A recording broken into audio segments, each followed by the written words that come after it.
اللهم إني أسألك علما نافعا.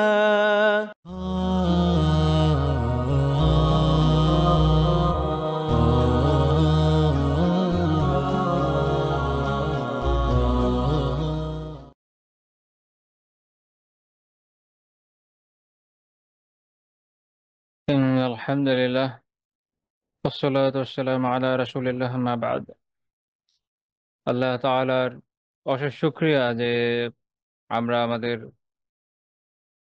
নিয়মিত যে দর্স যেখানে আমরা রাসূলুল্লাহ সাল্লাল্লাহু আলাইহি ওয়াসাল্লামের পবিত্র জীবন থেকে কিছু বিষয় শেখার চেষ্টা করছি তার আরেকটি পর্বে আমরা আবার আলহামদুলিল্লাহ একত্রিত হতে পেরেছি এর জন্য আল্লাহ তাআলার শুকরগুজারি করা আমাদের জন্য আবশ্যক।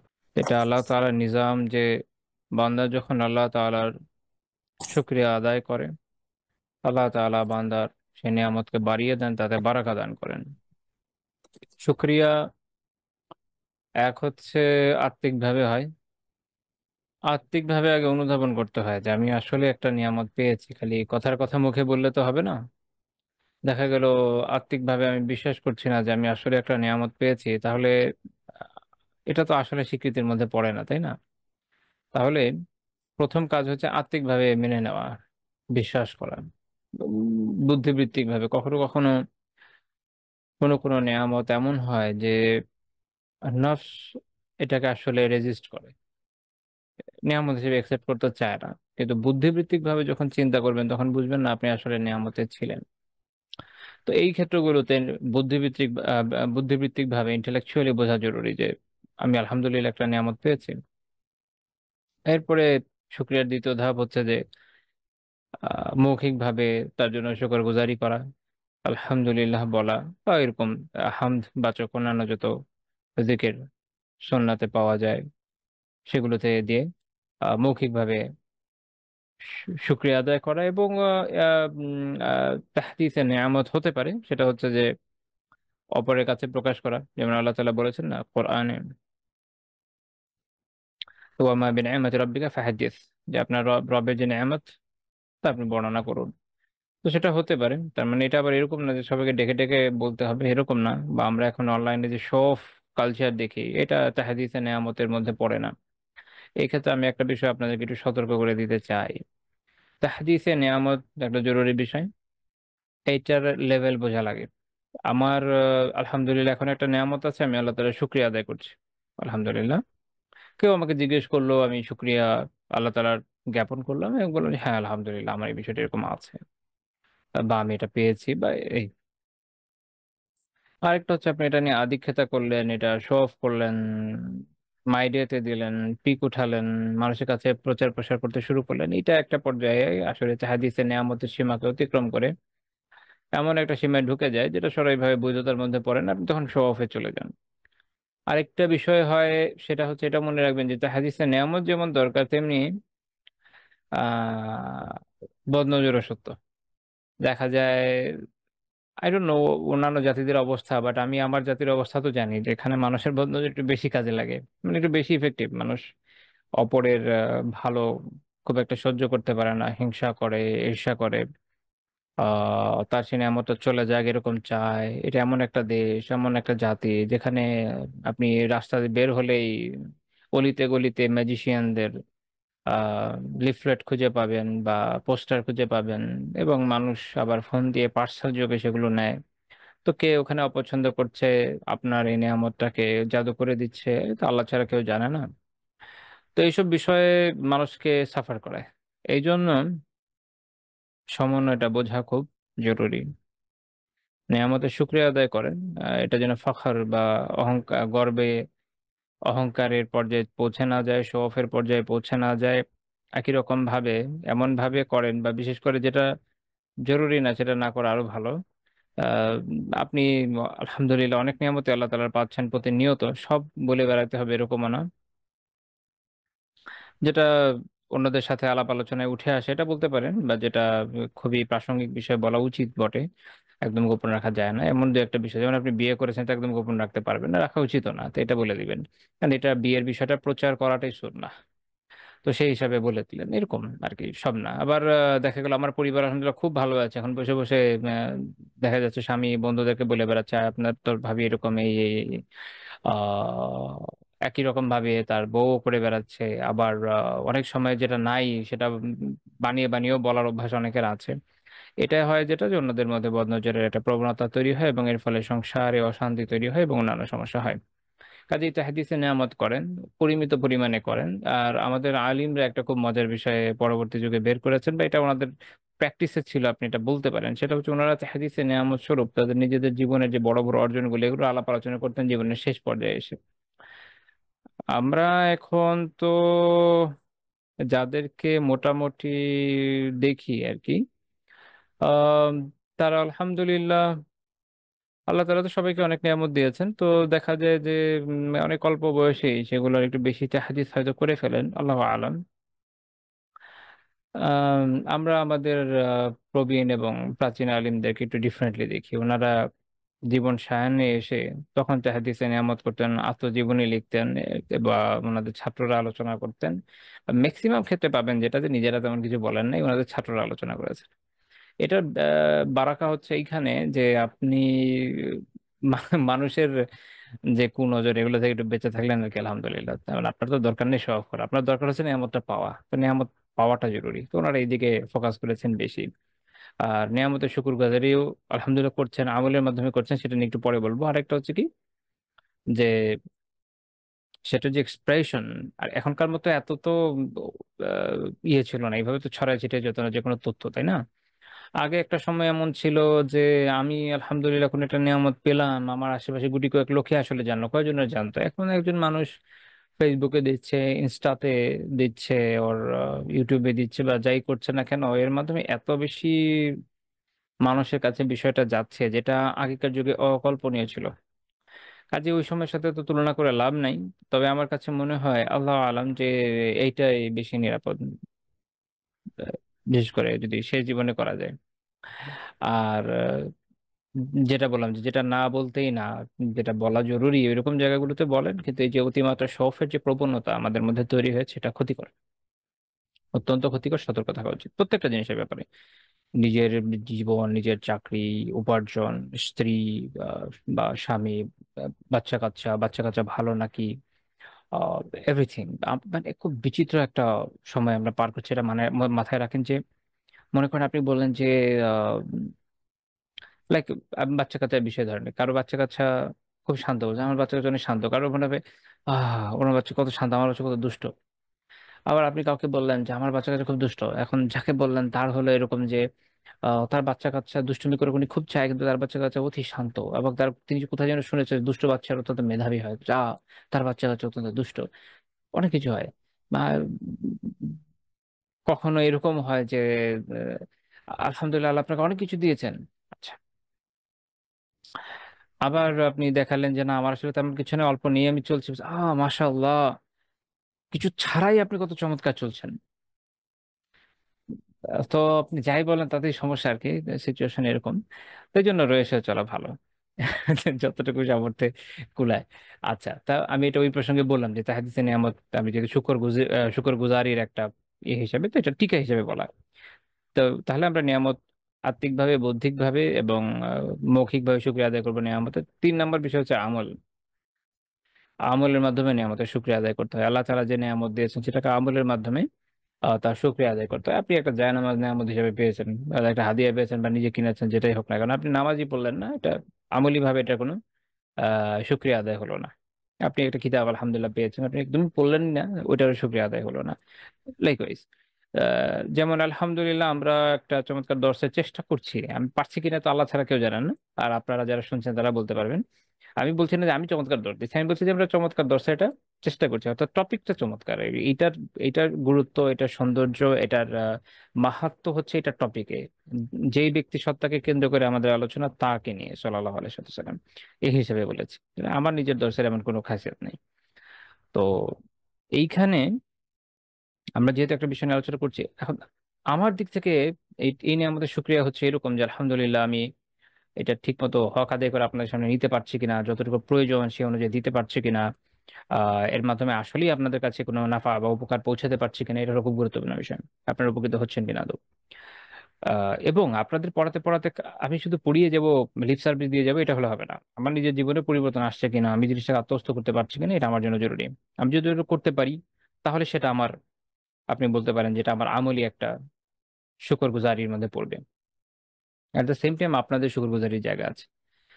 আল্লাহ তাআলা যেহেতু এই তাওফিকটা দিয়েছেন, আলহামদুলিল্লাহ, এই দর্শটা আপনারা করছেন। আপনাদের কাজ হচ্ছে নিয়মিত শোনা, অনুধাবন করা, উপলব্ধি করা, নিজেদের জীবনে আমলে পরিণত করা। একটা বই দিয়েছি, বইটা বাংলা অনুবাদও পাওয়া যায়, কিনে পড়ে দেখতে পারেন। বাট আমি একদম ফুললি যে ফলো করছি এরকম না, যারা দেখছেন হয়তো বুঝতে পারছেন। শুধু টপিকটা ফলো করি আমি। তো তারপরে সেটা যদি পড়েন, সেখান থেকে অনেক কিছু আপনি শিখতে পারবেন ইনশাআল্লাহ তাআলা। তো এইটা হচ্ছে কি আমলি শুকরিয়া। যখন আপনি এটা আদায় করবেন, তখন আসলেই এই যে নিয়ামত আল্লাহ তাআলা আমাদের দান করেছে, তার শুকরিয়া আমরা আদায় করতে সক্ষম হবো। যদি সেটা না হয়, তাহলে কিন্তু আমরা শুকরিয়া আদায় সক্ষম হচ্ছি না। এবং একটা বিষয় দেখবেন কি, যে আপনি একটা কোর্সে আছেন, ওই কোর্সটা আপনি মনোযোগ দিয়ে করছেন না, ওইটা আত্মস্থ করছেন না, ওটাকে আপনি জীবনে অ্যাপ্লাই করছেন না, আপনি দেখবেন কয়েকদিন পর আপনি কোর্সই করতে পারছেন না। এই 2 দিন 4 দিন 6 দিন আপনি দশে আছেন, এরপর আপনি নাই। আচ্ছা, কেন এটা কেন হলো? ওই যে ওই কথায় আবার আসেন যে আল্লাহ তাআলা কি বলেছেন, লা ইন শাকারতুম লাযিদান্নাকুম, যদি তোমরা শুকরিয়া আদায় করো, তাহলে আমি তোমাদের অনেক বাড়িয়ে দিব। এটা আল্লাহ তাআলা নির্দেশ। আপনি শুকরিয়া আদায় করেন, এইভাবে শুকরিয়া আদায় করেন, তাহলে দেখবেন আপনি শেষ পর্যন্ত আছেন। দেখবেন ওই লোকরাই শেষ পর্যন্ত আলহামদুলিল্লাহ লেগে আছে, আলহামদুলিল্লাহ, যারা এই স্টেপগুলো অনুযায়ী শুকরিয়াটা আদায় করেছে। আর যাদের মধ্যে এই অবস্থা নাই, অনুধাবন নাই, মৌখিকভাবে ওই শুকরিয়া নাই, আহ, আমলতে নাই, দেখবেন সে 2-4 ক্লাসের পর আর থাকতে পারে না, ঝরে পড়ে। তো শুকরিয়ার অভাব, এর ফলে নেয়ামত ছুটে যায় মানুষের। তো এইটা একটা ভূমিকা হিসেবে আজকে আপনাদেরকে বলা, যেন আল্লাহ তাআলার মেহেরবানিতে আমি এবং আপনারা, আমরা সবাই নেয়ামতের কদর করি, আল্লাহ তাআলার শুকরিয়া আদায় করি এবং সে অনুযায়ী আমল করি। আজকে আমার গলা খুব বেশি বসায়, মানে বাইরে বেশ আমাদের দিকে একটু একটু করে ঠান্ডা পড়ছে। প্রভাব পড়া শুরু হয়েছে আমার উপরে। যাই হোক, আহ আশা করি কথা বোঝা যাচ্ছে, বোঝা গেলেই চলবে ইনশাল্লাহ। চলেন আজকে আমরা পরবর্তী টপিক থেকে আলোচনা শুরু করি। রাসূলুল্লাহ সাল্লাল্লাহু আলাইহি ওয়াসাল্লাম তার নাতিদের জন্য সুন্দর নাম নির্বাচন করতেন। এটা হচ্ছে আমাদের 6 নম্বর পয়েন্ট। আমরা এই বিষয়ে কিছু ফিকি আলোচনা করবো ইনশাল্লাহ। একটা খুব ইন্টারেস্টিং ঘটনা দিয়ে শুরু করছি। ইমাম আহমদ বিন হাম্বল রাহিমাহুল্লাহ তাআলা তার মুসনাদে উল্লেখ করেছেন, 769 নম্বর হাদিস, আলী রাদিয়াল্লাহু তাআলা আনহু বলছেন যে, লাম্মা উলিদাল হাসান সামাইতুহু হারবা, যখন হাসানের জন্ম হলো, তখন আমি তার নাম রাখলাম হারব। হারব মানে কি আরবিতে? যুদ্ধ। যুদ্ধ বিগ্রহ, এটা হচ্ছে হারব। তো রাসূলুল্লাহ সাল্লাল্লাহু আলাইহি ওয়াসাল্লাম আসলেন, জিজ্ঞেস করলেন, বললেন যে অরুণ ইবনি, আমার নাতিকে আমাকে দেখাও। যদি এটা আবিধানিক অর্থ হচ্ছে কি, আমার সন্তানকে আমাকে দেখাও। আমি আপনাদের মনে আগে বলেছি যে আরবরা, আরবি ভাষার এটা একটা বৈশিষ্ট্য যে আহ, নাতি যারা হয়, সে দাদার নানার উভয় দিক থেকে নাতি পর্যন্ত বা এর নিচে যত যাবে সবাই সন্তান, সবাইকে ছেলে হিসেবে বলেন। আবার উপর দিকে যারা যাবে তার সবাই বাবা। যেমন আমরা বলি না যে আদম আলাইহিস সালাম আমাদের আদি পিতা। আগে আসলে কথা মানুষ বলতো যে বাবা আদম, আমাদের বাংলাতে প্রচলিত ছিল, অনেক হয়তো শুনে থাকবেন। এটা হচ্ছে মানে ধারাটা হচ্ছে এইভাবে কাজ করে। তো তিনি বললেন যে আমার সন্তানকে দেখাও। মা সাম্মাইতুমুহু, তার কি নাম রেখেছো তোমরা? তো তিনি বললেন যে হারব। খুশি খুশি, আমার ছেলের নাম রেখেছে হারব, যুদ্ধ। এখানে একটা ইন্টারেস্টিং বিষয় যে আলী রাদিয়াল্লাহু তাআলা আনহু এই নামটা কেন রাখলেন। কারণ যেহেতু মুসলিমদের মধ্যে একটা জিহাদের জজবা থাকে, তো উনি চিন্তা করেছেন যে সে অনুযায়ী আমি নাম রেখে দিই। নাম রেখে দিলেন যে হারব। তো আল্লাহ রাসূল সাল্লাল্লাহু আলাইহি ওয়াসাল্লাম কি বলেন যে, বাল হুয়া হাসান, বরং সে হচ্ছে সুন্দর, হাসান। তো তার নাম রাখা হলো কি হাসান, এভাবে তার নাম হয়ে গেল আল হাসান। তারপর আল্লাহ তাআলা বলছেন যে, ফালাম্মা উলিদ আল হুসাইন সামাইতু হারবা, যখন হুসাইনের জন্ম হলো, হুসাইন রাদিয়াল্লাহু তাআলা যখন জন্ম হলো, আলী রাদিয়াল্লাহু তাআলা বললেন যে আমি তার নামও রাখলাম কি, আমি তার নাম রাখলাম হারব। তার নাম রেখেছে হারব, মানে ওনার এই নামটা খুব পছন্দ, উনি চাচ্ছেন একটা না একটা ছেলে নাম হোক। তো আগের মতোই রাসূলুল্লাহ সাল্লাল্লাহু আলাইহি ওয়াসাল্লাম আসলেন, বললেন যে আমার সন্তানকে দেখাও, কি নাম রেখেছো? তিনি বললেন যে হারব। আল্লাহ রাসূল বললেন, বাল হুয়া হুসাইন, বরং সে হচ্ছে হুসাইন। হাসান থেকে হুসাইন, এই আরবি ব্যাকরণিক ভাবে এটা কিছু চেঞ্জ আসছে, অর্থ একই। সুন্দর, আপাতত এইভাবে মাথায় রাখেন। তো তারপরে ওনার তৃতীয় সন্তানের জন্ম হলো, তিনি তার নাম রাখলেন কি হারব। তৃতীয় সন্তান, তার নাম রাখলেন হারব। একই রকম ভাবে রাসূলুল্লাহ সাল্লাল্লাহু আলাইহি ওয়াসাল্লাম আসলেন, বলেন যে অরুণ ইবনি মা সাম্মাইতুমুহু, আমাকে আমার সন্তানকে দেখাও, তার কি নাম লিখেছো? তিনি বলেন হার। আল্লাহ রাসূল বলেন যে বাল হুয়া মুহাসসিন, বরং সে এই একই ইয়ে থেকে, হাসান থেকেই এই শব্দটা এসছে, যে তার নাম হচ্ছে মুহাসসিন। অর্থাৎ আহ এটাও সেই একই অর্থে, সুন্দর অর্থে। তো আমরা এখানে একটা খুব ইন্টারেস্টিং জিনিস দেখছি যে রাসূলুল্লাহ সাল্লাল্লাহু আলাইহি সাল্লাম প্রত্যেকবার এক একজনের নাম চেঞ্জ করে দিচ্ছেন। আহ আচ্ছা, এই হাদিসটা যেটা আমি মাত্র উল্লেখ করলাম, এটা ইমাম জুরকানি রাহিমাহুল্লাহ এবং ইমাম আব্দুল হাই লাখনাবী রাহিমাহুল্লাহ তাআলা ওনাদের মতে এটা সনদ সহিহ। আচ্ছা, তো এই হাদিস থেকে আমরা যে জিনিসটা শিখলাম সেটা হচ্ছে সন্তানের উত্তম নাম রাখা, সন্তানের সুন্দর নাম রাখা। সুন্দরের এই যে স্ট্যান্ডার্ডটা বোঝা দরকার। আমরা আসলে কি হিসাবে নামটা রাখবো। হ্যাঁ, যেমন উনি আল্লাহ রাসূল সাল্লাল্লাহু আলাইহি সাল্লাম প্রথমে নাম যে হাসান, তারপর হুসাইন, তারপর মুহাসসিন। মুহাসসিন ইয়ানি সুন্দরকারী, এরকম অর্থ আসে, সুন্দরকারী, সুসজ্জিতকারী।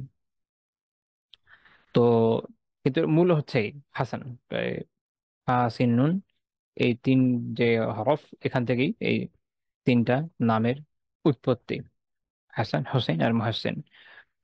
আহ তো কোনো জায়গায় কিন্তু আল্লাহ রাসূল এই নামটাকে একসেপ্ট করলেন না, হার্ব নামটাকে একসেপ্ট করলেন না। আমি যেটা বলছিলাম যে আমরা অনেক সময় একটা স্ট্যান্ডার্ড মনে করি যে সেই নামটা মানে সুন্দর হচ্ছে, হয়তো শারীরিকভাবে সেটা আসলে সুন্দর নয়। যেমন এখানে আমরা দেখলাম যে রাসূলুল্লাহ সাল্লাল্লাহু আলাইহি ওয়াসাল্লাম এই নামটা একসেপ্ট করলেন না। আমরা এরপর আরো দেখবো আরেকটা হাদিস দেখবেন ইনশাআল্লাহ তাআলা, যেখানে তিনি এটাকে অপছন্দনীয় নামের মধ্যে কাউন্ট করেছেন, হার্ব।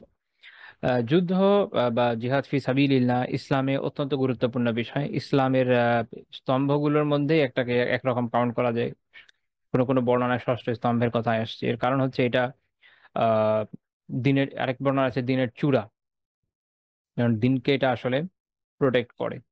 আমাদের দিনের মূল কি? তাওহীদ, আল্লাহ তাআলার একত্ব, আল্লাহ তাআলার ইবাদতের ক্ষেত্রে একত্ব, উলুহিয়া, আল্লাহ তাআলার রুবুবিয়াতের ক্ষেত্রে একত্ব, আল্লাহ তাআলার আসমা ও সিফাতের ক্ষেত্রে একত্ব। এই যে তাওহীদ, এই তাওহীদকে মেনে নেওয়া, আহ, আমাদের ইসলামের যে আকিদা বিষয়গুলোকে গ্রহণ করা, এবং এই তাওহীদকে প্রতিষ্ঠা করতে গিয়ে যখন আপনি বলছেন যে উলুহিয়ার কথা আপনি মানছেন, তখন এর ভিতর ইবাদত চলে আসছে।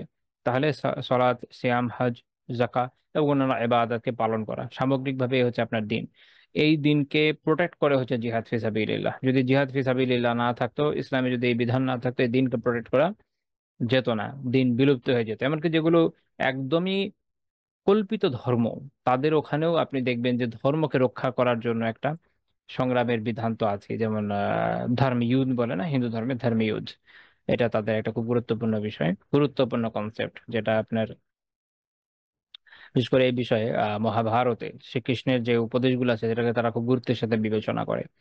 তো এইটা আধুনিক সময়ে রাষ্ট্রের একটা যে ধারণা আসছে, আমরা এখন রাষ্ট্র বলতে যে জিনিসগুলো বুঝি, যে একটা দেশ থাকবে, একটা একটা ভূখণ্ড, নির্দিষ্ট জনগোষ্ঠী, আহ সরকার এবং সার্বভৌমত্ব, এই চারটা বিষয় নিয়ে একটা দেশ গঠিত হয়। তো এইটাকে রক্ষা করতে হলেও এখন কি লাগছে, একটা যুদ্ধ লাগে। বাট আপনার যদি সেনাবাহিনী না থাকে, প্রোটেকশন না থাকে, কেউ আপনাকে প্রোটেক্ট করবে না, এটা দুনিয়ার রীতি। নিজেকে যে প্রোটেক্ট করতে পারে না তাকে কেউ প্রোটেক্ট করে না, যার নিজেকে প্রোটেক্ট করার ওই এবিলিটি আছে তার সাপোর্টে অনেক লোক খুঁজে পাওয়া যাবে। তো যাই হোক, আহ, এখনকার সময় যে একটা রাষ্ট্রীয় কনসেপ্ট, আগে তো এরকম ছিল না। আগে ছিল রাজা কেন্দ্রিক এক ধরনের কনসেপ্ট, এবং সীমানাও কম বেশ হইতে থাকতো। অনেক ধরনের মজার মজার বিষয় ছিল, আপনারা জানেন, করদ রাজ্য ছিল, কোনো কোনো রাজা ছিল আসলে স্বাধীনই না, আরেকজনের অনুগত বা অনুগ্রহ প্রাপ্ত, এরকম টাইপের হতো।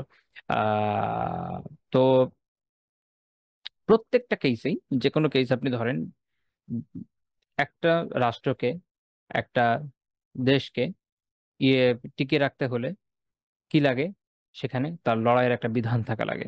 মানব রচিত যে বিধান, সেটাকে রক্ষা করা বলেন, বা মানবের নিজস্ব চিন্তাধারার প্রসূত রাষ্ট্রীয় কাঠামোকে রক্ষা করার জন্য কেউ যদি মারা যায়, সে যে জান্নাতেই যাবে এরকম কোনো গ্যারান্টি তার কোনো আয়াত বা হাদিসে আসে নাই। দ্যাটস দ্য ডিফারেন্স বিটুইন জিহাদ ফি সাবিলিল্লাহ অ্যান্ড সাধারণ ওয়ারফেয়ার। মনে করেন এই কি বলে, নাৎসিরা বিশাল বড় তাণ্ডব রচনা করেছে, তাকে ধ্বংস করার জন্য কমিউনিস্ট সোভিয়েত ইউনিয়ন যুদ্ধ করেছে। এখন কমিউনিস্টরা যদি বলে যে ভাই মরে গেলে এখন কি হবে, নাথিং।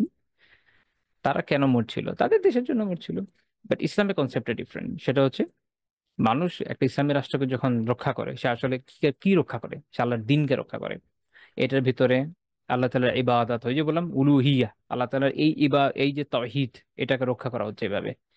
রুহিয়ার ভিতরে ইবাদতের প্রত্যেকটা বিষয় চলে আসছে, এটাকে রক্ষা করা হয় কিসের মাধ্যমে? জিহাদ ফিসাবিলিল্লাহর মাধ্যমে। এবং এর মাধ্যমে আরেকটা জিনিসকে রক্ষা করা হয়, সেটা হচ্ছে কি মুমিনদের জান এবং মাল। তো স্বাভাবিকভাবে, কারণ এটা ইটসেলফ একটা খুবই গুরুত্বপূর্ণ ইবাদত, যেটা দিনকে রক্ষা করে, দিনকে প্রোটেক্ট করে। এই জন্য মুমিনের কাছে এটা খুব গুরুত্বপূর্ণ। বাট বিভিন্ন রেওয়ায়েতে আছে, সেটা হচ্ছে এরকম যে তোমরা নিজেদের থেকে এই শত্রুদেরকে কি মানে শত্রুদের মুখোমুখি হওয়ার আকাঙ্ক্ষা করো না। অর্থাৎ জিহাদের বিষয়টা এরকম না যে যে জায়গায় নাই বা হওয়ার কোনো স্কোপ নাই ওখানে আমি একটা বাধায় বসবো, ইটস নট লাইক দ্যাট। একটা হচ্ছে দিনকে প্রচার করার জন্য যেমন সাহাবীরা বিভিন্ন দেশ জয় করেছেন, এটা বিধান শরিয়ায় আছে, সেটা তারা করেছেন।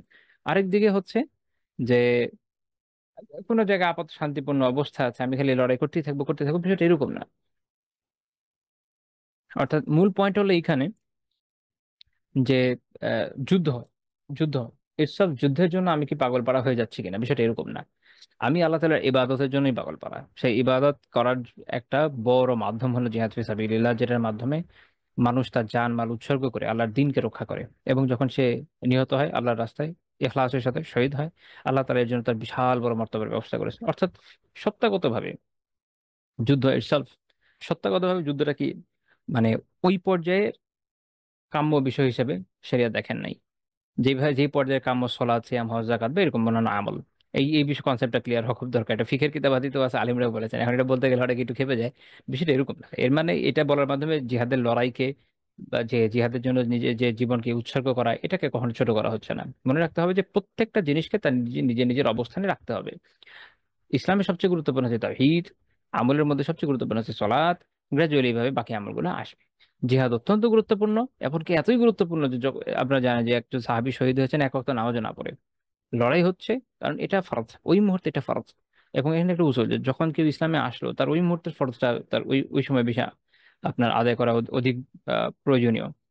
ওই মুহূর্তে উনি জিহাদ ফি সাবিলিল্লাহর মধ্যে ছিলেন, ওইটা ওনার জন্য গুরুত্বপূর্ণ। সলাৎ পরে উনি আগে এটা চলে গেছে, দ্যাটস দ্য ফ্যাক্ট। বাট যখন এরকম না, মানে একটা মানুষের 5 ওয়াক্ত সলাৎ প্রতিদিনই ফরজ, রাইট? রমাদানের প্রতি বছরই রোজা ফরজ। জিহাদ কিন্তু এরকম না। তো যখন সিচুয়েশন ডিমান্ড করবে অ্যাকচুয়ালি মুসলিমরা জিহাদে থাকবে, তখন জিহাদ তার কখনো ফরজে আইন হয়, কখনো ফরজে কিফায় হয়। আমি আশা করি বিষয়টা বুঝাইতে পারছি, কনসেপ্ট একটু এলোমেলো হইতে পারে, বাট আশা করি বোঝানো গেছে। যে মূল কথা হচ্ছে কি, যে যুদ্ধটা, লড়াইটা ফি নাফসিহি খুব কাম্য বিষয় না, কিন্তু যখন হবে তখন মুসলিমরা দৃঢ়তার সাথে লড়বে, আল্লাহর সন্তুষ্টির জন্য লড়বে, দিনকে প্রতিষ্ঠা করার জন্য লড়বে, এবং ইসলামকে আপার হ্যান্ড করার জন্য লড়বে। এটা হচ্ছে মুসলিমদের বৈশিষ্ট্য। কারণ সে মৃত্যুকে ভয় পায় না, সে তো মৃত্যুর জন্য বেঁচে আছে। কাফেরদের সাথে আমাদের পার্থক্য এখানে, তারা 1000 বছর বাঁচতে চায়, আমরা 1000 বছর বেঁচে করবো কি? আমরা তো যত তাড়াতাড়ি পারি পরকালে চলে যেতে চাই, তাই না? মরে গেলেই কবরের সুখ শুরু হয়ে যাবে ইনশাল্লাহ, যদি হেদায়েতের উপর মরতে পারি। এরপরে তো আখিরাত আছে। তো বেঁচে থেকে আপনি কয়দিনই বাঁচবেন? পৃথিবীর বয়স কি বলে, 500 কোটি বছর বলে না? তো 500 কোটি বছরের মধ্যে আপনার আমার বয়স তো মানে দশমিকের কত পরে চলে যাবে। ওই হিসাবের কয়েকদিন বাড়াই লাভ কি, করে কমাই লাভ কি? আল্লাহ তাআলা যতদিন হায়াত দিয়েছেন ততদিনই আলহামদুলিল্লাহ। এরপরে আমি এর মধ্যে হেদায়েতের উপর থেকে মরতে পারলে, আল্লাহ সন্তুষ্টির উপর মরতে পারলে আমার জীবন সার্থক। এবং সেই সন্তুষ্টি অর্জনের বড় একটা মাধ্যম হলো জিহাদ ফিসাবিলিল্লাহ। যখন উপস্থিত হবে, will fight to the last. আর যদি না হয়, নাই। হ্যাঁ, এই হলো বিষয়টা। তো এই জন্য দেখা গেছে যে যদিও আলী রাদিয়াল্লাহু আনহুর খুব আগ্রহ আছে যে আমি ছেলের নাম রাখবো হারব, আল্লাহ রাসূলটা পছন্দ করেন। আল্লাহ রাসূল সাল্লাল্লাহু আলাইহি ওয়াসাল্লাম এটা পছন্দ করেনি, এবং তাদের নাম সুন্দর নাম রেখেছেন, হাসান, হোসেন এবং মুহাসসিন। তো এখন নামকরণের বিষয়ে, বাচ্চাদের নামকরণের বিষয়ে কিছু গুরুত্বপূর্ণ বিষয়। একটা হচ্ছে যেটা, যে বাচ্চাদেরকে আহ সুন্দর নামকরণ, এটা হচ্ছে সুন্নাহ। সুন্দর নাম দেওয়া, এটা হচ্ছে সুন্নাহ। এবং সবচেয়ে আহ, আল্লাহ তাআলার কাছে সবচেয়ে সবচেয়ে প্রিয় হচ্ছে এটা, যেটা হচ্ছে ধরেন এই যে আব্দ বা ওবাইদ বা এরকম একটা কিছু দিয়ে বান্দা যুক্ত করে আল্লাহ তাআলার কোনো একটা নাম যুক্ত করা। এটার দলিল হচ্ছে সহিহ মুসলিমের হাদিস, ইন্না আহাব্বা আসমা ইকুম ইলাল্লাহি আব্দুল্লাহ ওয়া আব্দুর রহমান। যে আল্লাহ তাআলার কাছে তোমাদের নামগুলোর মধ্যে সবচেয়ে প্রিয় নাম কি? আব্দুল্লাহ এবং আব্দুর রহমান। হুবহু এই দুইটাও হতে পারে, বা এইরকম আল্লাহ তাআলার যে কোনো নামকে যুক্ত করে আব্দ, তারপর আল্লাহ তাআলা একটা নাম যুক্ত করে ওই অনুযায়ী নামকরণ করা যেতে পারে। কেউ করলো যে আব্দুল করিম, হ্যাঁ, তারপর আব্দুর রাহিম হতে পারে, কোনো সমস্যা নেই। আচ্ছা, তারপরে হচ্ছে 2 নম্বর বিষয় হলো আমি এর আগে বলেছি যে আম্বিয়াদের নবীদের নামে নামকরণ করা বৈধ। এমনকি আলিমরা যেটা বলেন, যেমন আপনার তাসহিলের মধ্যে আছে ইউবাহু, এটা মোবা এই বিষয়ে, যে কি বিষয় করে বি আসমা ইল মালাইকাতি ওয়াল আম্বিয়া, মানে ইভেন ফেরেশতাদের নামে আম্বিয়াদের নামে নামকরণ করাটা তারা বৈধ মনে মনে করেছেন ফকিরা, তারা বলছেন যে বৈধ। আচ্ছা, এই জন্য যে অনেকে নাম রাখে না, জিব্রাইল, মিকাইল, যাই হোক, কেউ অবশ্য আজরাইল রাখে না। বাকি এটা বৈধ হইলেও আল্লাহ আলাম, হয়তো আম্বিয়াদের নামটা মাঝ বেটার। কারণ একটা হাদিস আমি বলেছিলাম যে কি আছে, যে তেসাম্মু বি আসমাইল আম্বিয়া, নবীদের নামে নাম রাখো। এটা সনদে দুর্বলতা আছে, কিন্তু খুব দুর্বল নয়, অ্যাপ্লিকেবল। কারণ এটা যে মূল হাদিস, ওটার মূল এই অংশটা ছাড়া বাকিটুকু সাহি। ওকে।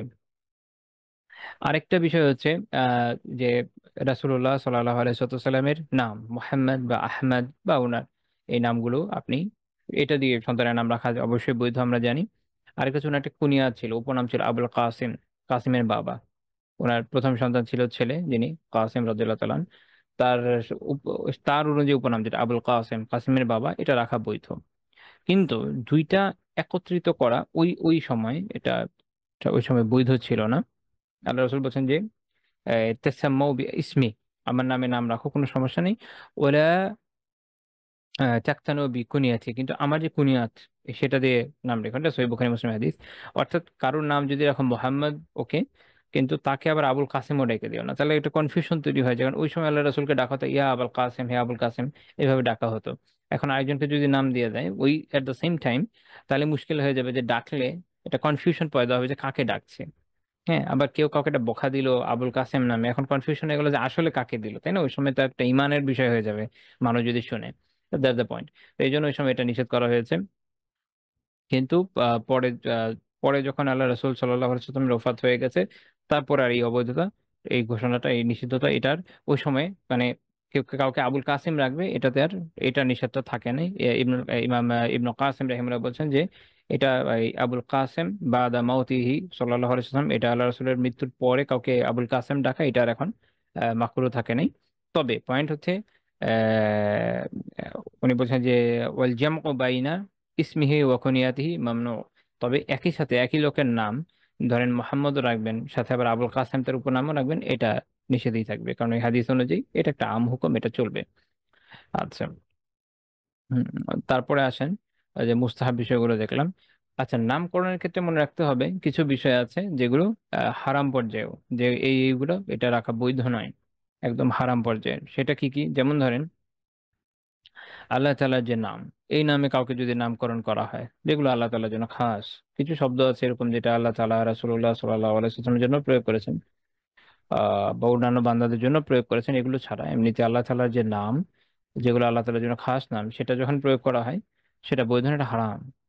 যেমন একটা হানি বিন সুরাইহ রাদিয়াল্লাহু তাআলা আনহু বর্ণনা করেছেন, এটা হচ্ছে আপনার সুনান আবু দাউদ, সুনান আবি দাউদ, নাসাই আছে, আর হচ্ছে আবু আল আদাবুল মুফরাদ, এই কিতাবগুলোতে হাদিসে এসেছে যে রাসূলুল্লাহ সাল্লাল্লাহু আলাইহি ওয়াসাল্লামের সাথে কাছে একটা এক এক জাতির প্রতিনিধি দল আসলো, যেখানে একজন ছিলেন সাহাবী, ওনার নাম ছিল আবুল হাকাম।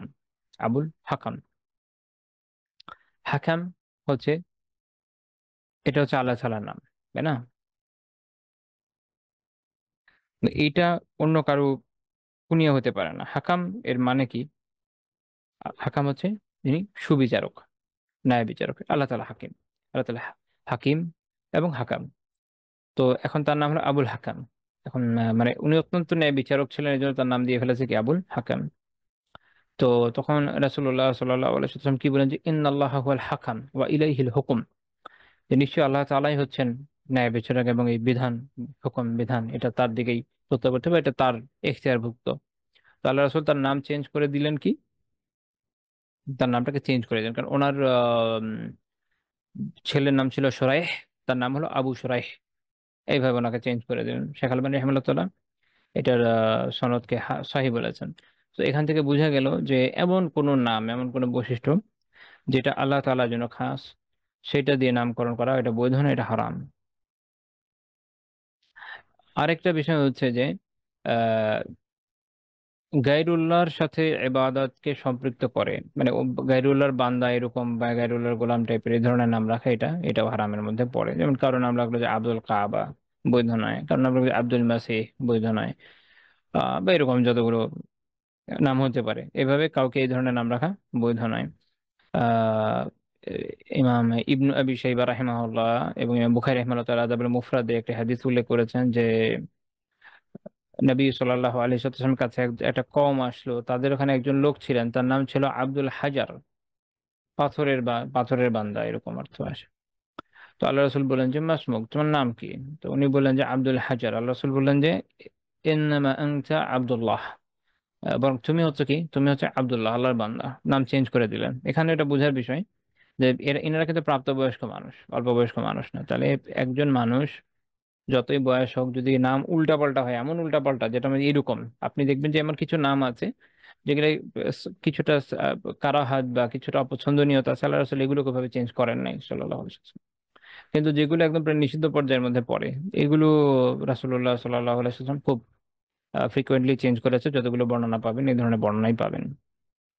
তো এই হাদিসটা যেটা, এইটা শেখ আবু আব্দুর রহমান মুকবিল বিন হাদি আল ওয়াদিঈ রাহিমাহুল্লাহ তাআলা as-সহিহুল মুসনাদ মিম্মা লাইসা ফি সহিহাইনে হাসান বলেছেন। 1181 নম্বর হাদিস এই কিতাবের। আরেকটা বিষয় হচ্ছে যেটা, তাহলে আমরা হারামগুলো দেখলাম, মুস্তাহাব বিষয়টা বুঝলাম। আরেকটা বিষয় হচ্ছে কিছু আছে মাকরুহ বিষয়। মাকরুহ কিছু নাম রাখা যেগুলো মাকরুহ, এগুলো অপছন্দনীয়, এগুলো রাখা উচিত না। যেগুলো হচ্ছে কাবিহ বা নিকৃষ্ট কিছু নাম বা গুনাহ অবাধ্যতার সাথে সম্পৃক্ত কিছু নাম, এগুলো বৈধ না। যেমন আলিমরা উল্লেখ করেছেন, যেমন এই যে একটা গান দেখুন হার্ব, কারণ নাম রাখলো হার্ব, যুদ্ধ, ইটসেলফ যুদ্ধ, এটা আমি বলছি যে এটা অপছন্দনীয় বিষয়।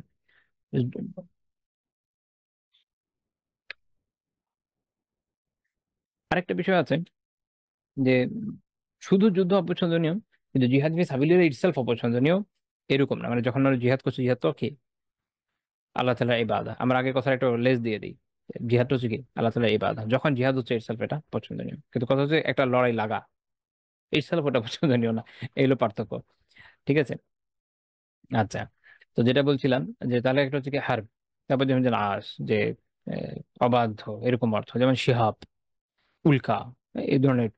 তারপরে হানজলা, এক ধরনের টক ফল, এটার নাম হচ্ছে হানজলা। যেমন মুর্রা, তিক্ত, হাজান, বিষণ্ণতা, উদ্বেগ, এগুলো এই ধরনের নাম। এগুলো এগুলো মাকরুহের মধ্যে পড়ে, পছন্দনীয় নাম। যেমন আবু ওয়াহাব রাদিয়াল্লাহু তাআলা আনহুর একটা বর্ণনা আছে, এটা হচ্ছে যে রাসূলুল্লাহ সাল্লাল্লাহু আলাইহি ওয়াসাল্লাম বলেছেন যে ও আকবাহুহা, নামের মধ্যে সবচেয়ে নিকৃষ্ট হচ্ছে হার্ব ওয়া মুররাহ। হার্ব ওয়া মুররাহ, যুদ্ধ এবং তিক্ত, তিক্ততা। তো এই এই দুইটা নাম, এটা হচ্ছে নিকৃষ্ট নামের মধ্যে। এটা সুনান আবু দাউদে এসেছে। শেখ আলবানী রাহিমাহুল্লাহ সহিহ তারগিবে হাসান লিগাইরি বলেছেন।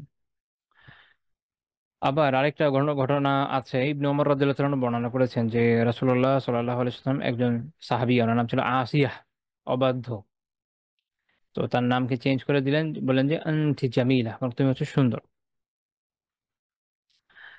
আর আরেকটা, এটা হলো একটা, এটা হচ্ছে নেগেটিভ দিক থেকে মাকরু। আরেকটা হচ্ছে অতি পজিটিভ দিক থেকে মাকরু আছে। অতি অতি পজিটিভ মানে কাউকে যদি দেখা গেল যে কাউকে তাফখিম করা হলো, মানে এই বেশি সম্মানিত করা, বেশি গৌরবান্বিত করার ধরনের নাম, তেজকিয়া, কিছু পরিশুদ্ধ দেখানো হচ্ছে, হ্যাঁ, কাউকে তাজিম করা হচ্ছে, বড় দেখা হচ্ছে, এরকম যে নামগুলো হয়।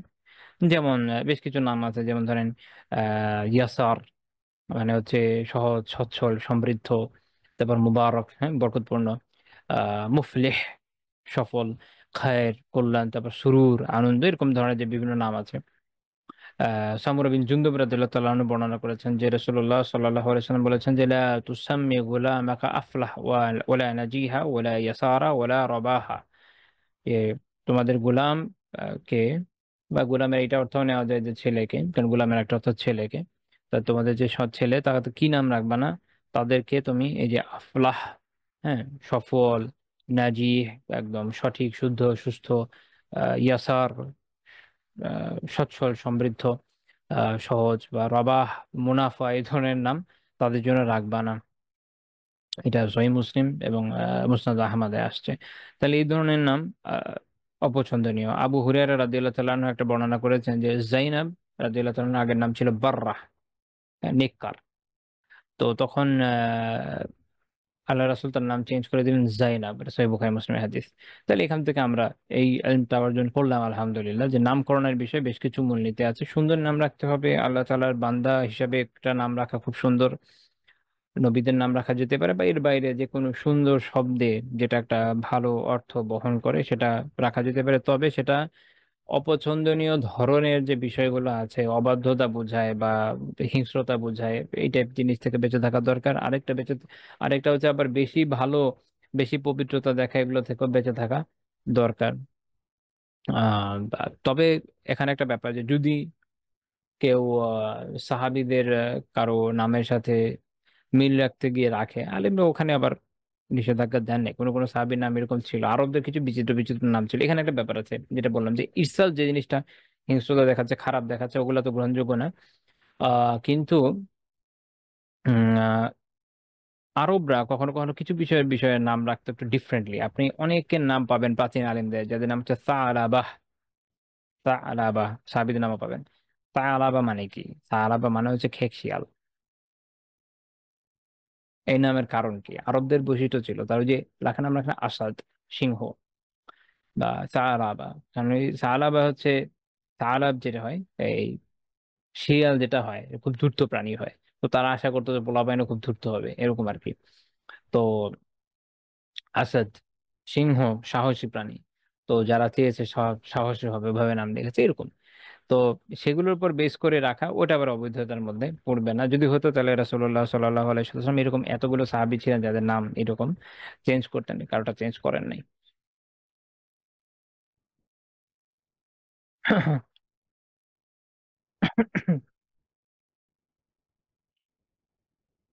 আচ্ছা, তারপরে আসেন। হুম, দুঃখিত। 7 নম্বর পয়েন্ট, রাসূলুল্লাহ সাল্লাল্লাহু আলাইহি ওয়াসাল্লামের যারা নাতি ছিলেন তাদের মাঝে মাঝে এরকম ঘটনা পাবেন যে তারা কোলে পেশাব করে দিয়েছে, কিন্তু দেখা গেছে যে তিনি এটা একটু রাগ করেন নাই। এটা খুবই গুরুত্বপূর্ণ একটা বিষয়, যে আমরা অনেক সময় ছোট ছোট বাচ্চারা যখন আসে, আহ অনেকে দেখা যায় খুব বিরক্তি পোষণ করেন। এটা হচ্ছে তাদের মধ্যে রহমতের অভাবের কারণে হয়। তো যার মধ্যে রহম আছে, বাচ্চাদেরকে যে ভালোবাসে, আমি মনে করি যে অবশ্যই সে ইনশাআল্লাহ তাআলা এতে কি হবে না, ক্ষুব্ধ হবে না। এটা খুব ইন্টারেস্টিং ঘটনা বলি। মুসনাদ আহমদের 19,059 নম্বর হাদিস, আল- আবু লাইলা রাদিয়াল্লাহু আনহু বলছেন যে কুনতু ইনদা রাসূলিল্লাহি সাল্লাল্লাহু আলাইহি ওয়াসাল্লাম ওয়া আলা সাদরিহি ওয়া বাতনিহি আল হাসান আউল হুসাইন। আমরা একবার আল্লাহ রাসূলের কাছে ছিলাম সাল্লাল্লাহু আলাইহি ওয়াসাল্লাম, তার পেটের উপরে অথবা তার বুকের উপরে ছিল হাসান অথবা হোসেন, আমি একটু শিওর না, দুজনে যে কোনো একজন ছিলেন পেটের উপরে এবং বুকের উপরে। তারপর তিনি হঠাৎ করে যিনি ছিলেন হাসান বা হোসেন রাদিয়াল্লাহু তাআলা দ্রুত বেগে প্রস্রাব করা শুরু করলেন। তো তারা তাড়াতাড়ি উঠে দাঁড়ালেন নিয়ে আসার জন্য, যেন আল্লাহ রাসূল কিন্তু ভিজিয়ে না ফেলে। তো আল্লাহ রাসূল কি বলেন? আমি বলছেন দাও আপনি, লা তুফজিউহু হাত্তা ইয়াকদিয়া বাউলাহ। তো খুবই গুরুত্বপূর্ণ একটা কথা। তিনি বললেন যে আমার ছেলেটা ছেড়ে দাও, এবং বলেন লা তুফজিউহু, তাকে তোমরা ভয় পাইয়ে দিও না, হাত্তা ইয়াকদিয়া বাউলা, যতক্ষণ যেন সে তার এই প্রস্রাবকে শেষ করতে পারে। আপনার একটা ঘটনা অনেক শুনে থাকবেন যে এক বেদুইন মসজিদের নববীতে এসে এক কোণে প্রস্রাব করে দিয়েছে। সেখানে আপনারা দেখেছেন যে যখন তিনি এই কাজটা করে ফেলেছেন, রাসূলুল্লাহ সাল্লাল্লাহু আলাইহি ওয়াসাল্লাম কিন্তু অন্যদেরকে বাধা দিয়েছেন যেন তাকে না আটকানো হয়, কারণ সে তো শুরু করেছে, উনি ওনাটা শেষ করুক। এইটা আল্লাহ রাসূলের একটা বিশেষ বৈশিষ্ট্য। আপনি দেখবেন যে কাউকে কষ্ট দেওয়া, অহেতুক কষ্ট, এটা থেকে তিনি বিরত রাখতেন। একটা বাচ্চা যখন প্রস্রাব শুরু করে, অনেকেই যেরকম করে, আরে আরে নিজ নিজ নিজ নিজ, বাচ্চারা কিন্তু প্যানিকড হয়ে যায়, এবং তার যে বেগ ছিল, সেটা প্রস্রাবের হোক পায়খানার হোক, থেমে যায়, যেহেতু সে ভয় পেয়ে গিয়েছে। অনেক সময় যে বাবু বসে থেকে শুরু করেছে তাকে দাঁড়া করিয়ে দিলে সে থেমে থেমে যাবে। এবং এটা একটা পেইনফুল বিষয়, এটা তো খুব ভালো বিষয় না। তো বিষয়টা এরকম না যে বাচ্চাদের, মানে আমাদের কষ্ট লাগে আর বাচ্চাদের কষ্ট লাগে না, বিষয়টা তার এরকম না। সবারই কিন্তু কষ্ট লাগে, এটা বাবুরও কষ্ট লাগে। আর বাবুদের কষ্ট আর আমাদের কষ্টের পার্থক্য হচ্ছে বাবুরা তাদের কষ্টগুলোকে বলতে পারে না, আমরা তো আমাদের কষ্টগুলোকে বলে দিতে পারি। হ্যাঁ, এই জন্য আমরা অনেক সময় বাবুদের কষ্টটা অনুধাবন করি না, বাবুদের কষ্টগুলো আমাদের অনুধাবন করা দরকার। যেহেতু তারা, তাদের কথা শিখতেও সময় লাগে, যখন সে ফ্লুয়েন্টলি কথা বলতে পারে তখন তো সে বলেই যায়, আর তখন তার ওই রকম কষ্টগুলো যায় না। কিন্তু তার আগ পর্যন্ত মানুষ বাচ্চাকে অনেকটা মুরগির মতো ট্রিট করে, আল্লাহ মাফ করুন, কিন্তু সিচুয়েশন অনেকের ক্ষেত্রে এটা এরকম, এবং বাস্তব আপনি আশেপাশে দেখলেই দেখবেন। তো রাসূলুল্লাহ সাল্লাল্লাহু আলাইহি ওয়াসাল্লাম কিন্তু এটা বলেন না, এই তাড়াতাড়ি নিয়ে যাও তাড়াতাড়ি নিয়ে যাও, এরকম কিছু বলেন না। বরং বলছেন যে তাকে ভয় পাইয়ে দেও না। এরকম সবাই যে উঠে আসছে দেখি তো ভয়ে আতঙ্কে আরেকজনের প্রস্তাব আটকে যাবে, এটা করা যাবে না। তাকে তারটা শেষ করতে দাও। তার সে তো করার করেই ফেলেছে, তাই না? এখন তাকে এই টানাহেসা করার দরকার কি, সে আরামসে শেষ করুক। আপনি এইরকম বৈশিষ্ট্য আর কোথায় পাচ্ছেন কার মধ্যে? আর আমাদেরই এই বৈশিষ্ট্য কোথায়? আল্লাহ তালা আমাদেরকে উত্তম বৈশিষ্ট্যগুলো অর্জনের তৌফিক দান করুন আল্লাহ রাসূলের জীবন থেকে। তো এরপর তিনি পানি আনালেন, এটা সনদকে শেখ শোয়েব আনদ রাহিমাহুল্লাহ তাআলা সহিহ বলেছেন। এবং এরকম আরেকটা ঘটনা আছে যেটা সুনান আবু দাউদের 375 নম্বর হাদিসে আসছে, লুবাবা বিনতুল হারিস রাদিয়াল্লাহু তাআলা আনহা থেকে, যে একবার হোসেন বিন আলী রাদিয়াল্লাহু তাআলা আনহু তার ঘরে ছিলেন। তো আল্লাহ রসুলের কাছে ছিলেন ওই সময়। তো তিনি আল্লাহ রসুলের কাপড়ের উপর কি করলেন, প্রস্তাব করে দিলেন। তো তিনি বললেন যে আপনি আরেকটা কাপড় পরেন, আমি আপনাকে একটা ইজার এনে দিই, আর আপনার এই কাপড়টা ধুয়ে দিই। তো এখানে হচ্ছে গুরুত্বপূর্ণ বিষয় যে রাসূলুল্লাহ সাল্লাল্লাহু আলাইহি ওয়াসাল্লাম কিন্তু ওই যে বিরক্তির প্রকাশ এগুলো কিছুই করেন না। তিনি বললেন যে ইন্নামা ইউগসালু মিন বাউলিল উনসা ওয়া ইউনজাহু মিন বাউলিয যাকার। মেয়ে শিশু যেটা, সে মেয়ে শিশুর কাপড়ের থেকে হচ্ছে এটাকে ধৌত করতে হয়। আমি এটা একটু ব্যাখ্যা করবো, কারণ এটা ব্যাখ্যা না করলে, বাংলা অনুবাদ করলে অনেক ভুল দিকে যাওয়ার সম্ভাবনা থাকে। তো তিনি বলেন যে মেয়ে শিশুর কাপড়, আমি এখন যেটা ব্যাখ্যা করছি, যদি বলছি শুধু ধৌত, এটা শুধু ধৌত না, এটা আমাদের কথা আছে যে এটা হচ্ছে ধুতে হয় মেয়ে শিশুর। ছেলে শিশুর ক্ষেত্রে এটা হচ্ছে কি করতে হয়, বলছে যে ইউনজাহু। আচ্ছা, নাদহ এই জিনিসটা আসলে কি? আপনি যদি শুধু বাংলা অনুবাদ পড়েন, তো নাদহ এর মানে দেখবেন, বা যে কোনো ডিকশনারি খোলেন ওটাতে শুধু বাংলা অনুবাদে লিখবে এটুকুই যে ছিটা দেওয়া, স্প্রে করা। এইটা আসলে এটা শব্দটার এটা অর্থ পরিপূর্ণ অর্থ বহন করে না, এইটা একটু খেয়াল রাখতে হবে। অনেকে এই জন্য মনে করেছেন যে ছেলে শিশু যদি প্রস্রাব করে দেয়, একটু পানি নিব, এই পানি নিব একটু ঢালবো, একটু ছিটে ছিটে ছিটা দিব, পাক হয়ে গেছে, না, এই হাদিস এই কথা বলে নাই। আর ইমামরা ওইভাবে বুঝেন নাই, এই অর্থ কেউ নিয়েছে এটা আমার জানা নাই। ইমাম খাত্তাবী রাহিমাহুল্লাহ তাআলা মাআলিমুস সুনানে, আবু দাউদের একদম প্রাচীনতম ব্যাখ্যা, কি বলছেন যে মানে নাদহ এর মানে হচ্ছে কি, উনি বলছেন এটা ওই গসলি, এটা এক ধরনের গসলি। পার্থক্য কি? পার্থক্য হচ্ছে যে এইটাতে বিলা মার্শ, এটাতে আপনার উনি ব্যাখ্যা করছেন যে এটার মধ্যে এই যে খচা নিংড়ানো এগুলো লাগে না। ঠিক আছে, আমি জাস্ট এমনি অর্থটা বলে দিই। মূল কথা হচ্ছে এইখানে যে এইখানে যেটা বলা হচ্ছে যে নাজ এর মানে হলো এই যে ভালো অ্যামাউন্টের পানি, একটা বিপুল অ্যামাউন্টের পানি নিয়ে যেখানে কাপড়, ওটার উপর যদি আপনি একদম ঢেলে দেন, হ্যাঁ, ধুয়ে একদম পানি দিলেন একদম ধুয়ে গেল, এইটা একটা অর্থ হয়। অথবা আপনি পানির মধ্যে এটা শুধু চুবিয়ে উঠিয়ে নিলেন, এটা এটা ওই অর্থের মধ্যে পড়ে। অর্থাৎ আমরা যেটা বলি না যে গাসল কি জিনিস, যখন কাপড়কে ধোয়া, পাক করা, গাসলের কথা আসবে, যেমন একজন সাহাবিয়া তিনি আহ তার যে ঋতুস্রাবের ব্লাড এটা লাগা কাপড়কে পরিষ্কারের জন্য মাসাল্লাহ জানতে চান আল্লাহ রাসূল কি বলেছেন, তখন তিনি যে বিধানটা শিখিয়ে দিয়েছেন সেটা কি, এটাকে ইয়ে করতে হবে, কি বলে এটাকে, কোরকে ধুতে হবে আর কি একটু, তারপরে এটাকে ভালো করে নিংড়ে টিংড়ে পানি দিয়ে পরিষ্কার করতে হবে। তো এটা হলো অ্যাকচুয়ালি একটা কাপড়কে পাক করার বিধান। বাকি এটা নিয়ে একটা ইখতিলাফের জায়গা আছে, আপনারা হয়তো জানেন যে কয়বার ধোয়া লাগে। হানাবেলাদের অবস্থান, মুফতাহাবি কল হলো 7 বার, হানাফিয়ারা ওনারা 3 বার বলেন, মালিকি এবং শাফিঈদের মত হচ্ছে যে একবার, ইমাম আহমদ রহিমাল্লাহ থেকে একবার একটা মত আছে, এবং ইমাম একবার না, সরি, এটা হচ্ছে কি মানে যতগুলো লাগে আর কি, একবারে যথেষ্ট যদি পারফেক্টলি ক্লিন হয়। এবং ইমাম ইবনে কুদামা রাহিমাহুল্লাহ মুগনিতে এটাকে প্রাধান্য দিয়েছেন। শেখ হুসাইমিন রাহিমাহুল্লাহ এই মতের পক্ষে, যে সরল মুমতিতে আলোচনা করেছেন যে যদি একবারে এমন ভাবে পাক হয়, পরিষ্কার হয়ে যায়, আলহামদুলিল্লাহ কোনো সমস্যা না থাকে, তাহলে এটা কয়েকবার ধোয়ার প্রয়োজন নেই, একবার যথেষ্ট। মানে আবশ্যিক পর্যায়ে হলো এক, এরপরে যদি আগে বাড়তে চায় বাড়তে পারে। তো এটা হলে এমনিতে স্বাভাবিকভাবে যখন কোনো নাপাকি লাগে এটাকে পরিষ্কার করার নিয়ম। তো যদি মেয়ে শিশুর এরকম প্রস্রাব লাগে সেটা এইভাবে ধুবে। ছেলে শিশুর হলে কি, এটার এইভাবে করকানোর দরকার নেই, আপনি পানির মধ্যে একটা চুপ দিয়ে উঠান, হয়ে যাবে। অথবা ওটার উপরেই পানি ঢেলে দেন, একদম প্রচুর পরিমাণ পানি ঢাললে হয়ে গেল, এটা পাক হয়ে গেল। এটা হচ্ছে নাজ, এটা মানে আসলে স্প্রে করা না। তো এই জন্য ইমাম খিরাকি রাহিমাহুল্লাহ তাআলা মুখতাসারুল খিরাকিতে কি বলছেন, উনি বলছেন যে ইল্লা বাউলুল গুলাম আল্লাযী লাম ইয়াকুল আত-তাআম, এখানের মাসালা যে কোন গোলাম, কোন বাচ্চা, কোন শিশুর, যে কোনো বয়সের শিশু না, আল্লাযী লাম ইয়াকুল আত-তাআম, যে বাচ্চা খাবার খায় না, মানে এখন দুধ খাচ্ছে, শুধুই দুগ্ধপোষ্য, দুধের বাইরে অন্য কিছু সে খায় নাই, ফাইন্নাহু লাহু ইউরাশুল মাউ আলাইহি, যে তার হচ্ছে এরপর মা পানি ঢেলে দিবে। এবং ইমাম ইবনে কুদামা রাহিমাহুল্লাহ মুগনিতে, আপনারা জানেন হয়তো মুগনি কিন্তু মুখতাসারুল খিরাকির ব্যাখ্যা আসলে, এই বইটা একটা ব্যাখ্যা গ্রন্থ, স্বতন্ত্র গ্রন্থ না। মুখতাসারুল খিরাকির এটা ব্যাখ্যা আল মুগনি। আচ্ছা, তো এখানে আরেকটা গুরুত্বপূর্ণ কথা ইমাম ইবনে কুদামা রাহিমাহুল্লাহ নোট করেছেন, সেটা হচ্ছে কেউ কেউ আবার এই হাদিস দেখে এরকম মনে করেছে, মনে হয় ছেলে শিশুর প্রস্রাব পাক, পাক না, না পাকি। বাকি এই যে পাক করা হচ্ছে, একটা জিনিসকে পাক না না পাক এই ঘোষণা আমরা দিচ্ছি কোত্থেকে, এটা শরিয়া বলছে, এটা সীমায় বিষয়। অর্থাৎ হাদিস বলছে যে এটা হলো নাপাক, হাদিস বলছে যে এই জিনিসটা নাপাক, আমরা মেনে নিচ্ছি এটা নাপাক।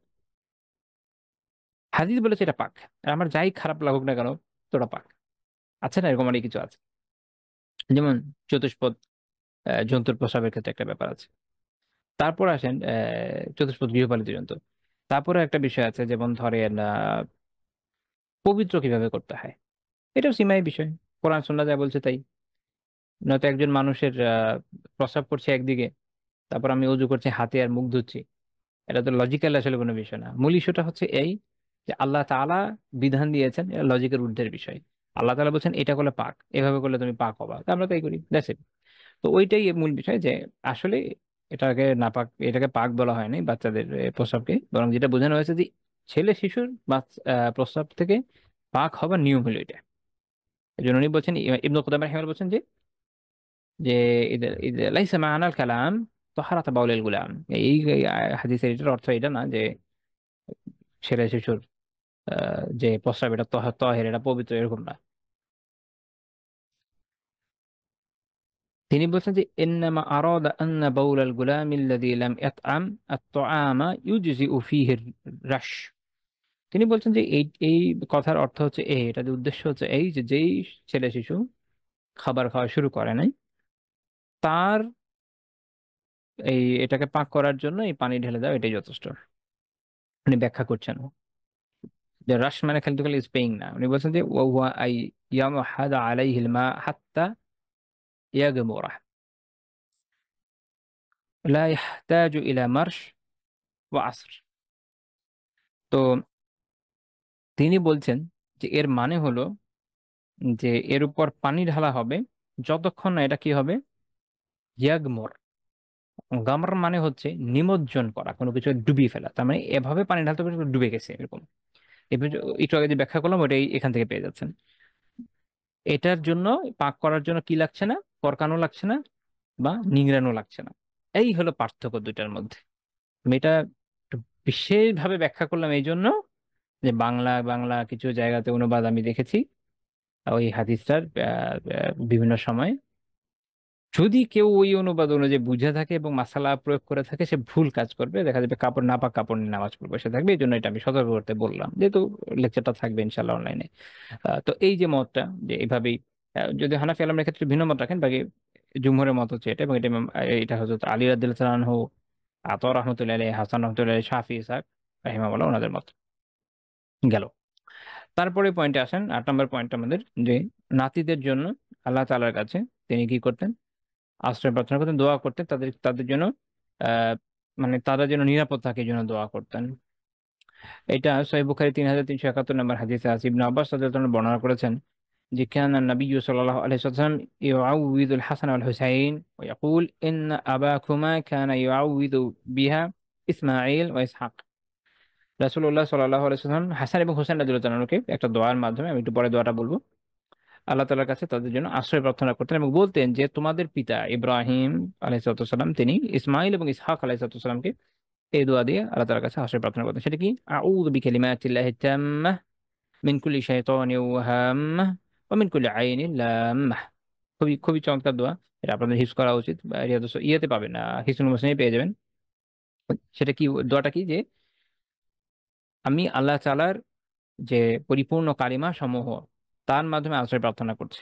খুব চমৎকার বিষয়, এটা খুব ব্যাপক কথা। অর্থাৎ আল্লাহ তাআলার যত পবিত্র যত কালিমা আছে এবং সব কালিমা আল্লাহ তাআলা পূর্ণাঙ্গ এবং পবিত্র, তার মাধ্যমে আল্লাহ তাআলার কাছে আশ্রয় প্রার্থনা করছি। এখান থেকে ইমাম আহমদ বিন হাম্বল রাহিমাহুল্লাহ দলিল নিয়েছেন যে আন্না কালাম আল্লাহি গায়রু মাখলুক, আল্লাহ তাআলা কালাম মাখলুক নয়। এই হাদিসে কিভাবে দলিল আসলো? কারণ মাখলুকের কাছে তাআউযু করা যায় না, মাখলুকের কাছে আশ্রয় প্রার্থনা করা যায় না।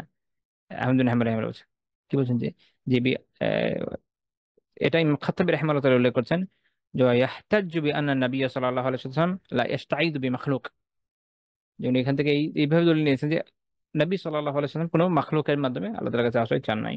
এবং এটাও বুঝার বিষয় যে মাখলুকের মাধ্যমে আল্লাহর কাছে আশ্রয় চাওয়া যায় না, এই হাদিস থেকে বোঝা যায়। তাহলে এই হাদিস তাদের মতো দলিল হয়, এ খণ্ডন হয়, যারা মনে করে যে না মাখলুকের কাছেও তাআউযু করা যায়, হে অমুক বাঁচান, বা- সাত সমুদ্র 13 নদীর ওই পার থেকে। আহ, যাই হোক, তো আল্লাহ তাআলার এখানে বোঝা গেল যে তাহলে এটা কি, আল্লাহ তাআলা কালাম মাখলুক নয়। এই হাদিস থেকে এই অংশ থেকে এটা বোঝা গেল। তো প্রথম কাজ হচ্ছে আল্লাহ আল্লাহ তাআলার পরিপূর্ণ কালিমা সমূহের মাধ্যমে তার আশ্রয় প্রার্থনা করা। কি থেকে? মিনকুল্লি শয়তান, মিনকুল্লি শয়তান, সকল শয়তান থেকে। কুল্লি শয়তান ইয়ানি ইমাম ইবনে হাজার রাহিমাহুল্লাহ বলছেন যে ইয়াদখুলু তাহতাহু শায়াতিনুল ইনসি ওয়াল জিন, মানুষ এবং জিন সকল ধরনের শয়তানের অন্তর্ভুক্ত। তাহলে সন্তানের জন্য আমরা নিরাপত্তা তো প্রার্থনা করি আল্লাহ তাআলার কাছে, সব ধরনের শয়তান থেকে করতে হবে। কারণ যে শয়তান, জিন শয়তান, যে শয়তান হয়তো সামনে নিজ রূপে আসে না, সেই শয়তান থেকে বেশি ভয়ানক শয়তান হয়ে গেছে বর্তমান সময়ে যে শয়তান স্বরূপে সামনে ভাস্বর, মানুষ শয়তান শেষ করে ফেলতেছে মানব জাতিকে। আল্লাহ হেফাজত করুন। তাই দুই শয়তান থেকে আশ্রয়। আচ্ছা, এই জন্য মিন কুল্লি শাইতান, সব শয়তান থেকে।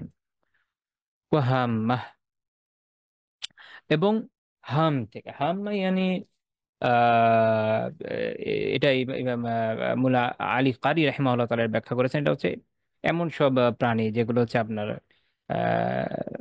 জাতুসুম, যাদের বিষ আছে, তাতে কেউ কাটাতে, মানে বিষযুক্ত প্রাণী, তার কামড়ে কেউ মরুক বা না মরুক, ওটা হলো বিষযুক্ত প্রাণী, ওগুলো সবগুলোকে বলা হয় হাম্মা। তো এইরকম সবকিছু থেকে, অর্থাৎ সকল বিষাক্ত প্রাণী থেকে আশ্রয় প্রার্থনা করছেন। এবং অমিন কুল্লি আইনিল লাম্মা, এবং প্রত্যেক এমন চোখ থেকে যারা মানুষকে কি করে বদনজর দেয়। তাহলে এটা খুব গুরুত্বপূর্ণ যে সন্তানের জন্য এই দোয়াটা করা হোক, যেন